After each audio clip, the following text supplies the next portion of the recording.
All right, how's it going? So let's take a look at the background of realism and naturalism.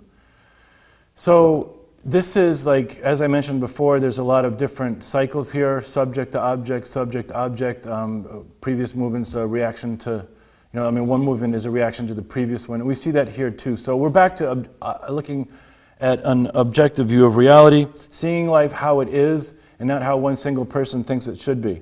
So before we had I, now it's more we, or, looking at society in general. So it's looking at the group and not the individual.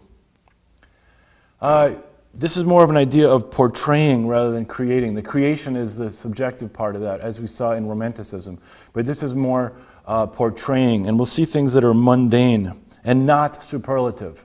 So in the superlative the superlative I, we've got the I do this, I do that. So there's a sense in Romanticism of being number one, or the idea of creation. But this is just an observation of things. And because you're observing, things are just going to be how they are. So there's an interest in social reform here because of the objective quality of what's going on. There's a disillusionment in some writers with the Civil War. And here we have a picture of the Arlington National Cemetery. Reflect on that for a minute, and the consequences of the Civil War. So, like I said, it's a reaction to previous movement. Here we've got a reaction to Romanticism. A lot of writers were regionalists. A regional writer is a person that wrote about a specific geographical area, and I'm sure you'd recognize this with Mark Twain, for example.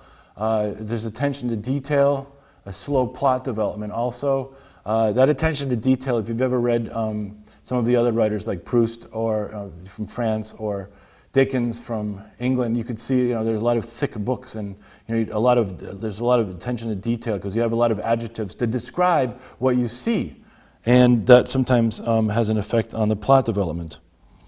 So there's an intrinsic sense of morality sometimes in this, because once again it has the idea of objectivity.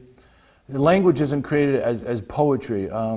But it is more natural, and sometimes we're going to see here that there's going to be some regionalist language in here with some colloquialisms and some dialogue there. The characters are more important than the plot, so that's why maybe there's slow plot development, and you can see how a lot of these things will pan out as we move along. A branch of realism is naturalism. Realism and naturalism, you could see a lot of the same ideas here.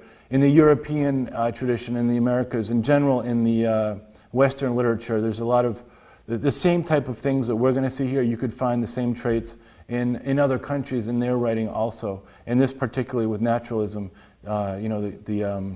taken from the French tradition there. A lot of the writers over there for the naturalists. But this is more of a scientific observation, more so than regular. Like I said, this is a branch of realism, and you could see a lot of scientific observation, an objective standpoint, a focus on the lower passions of the lower classes in society.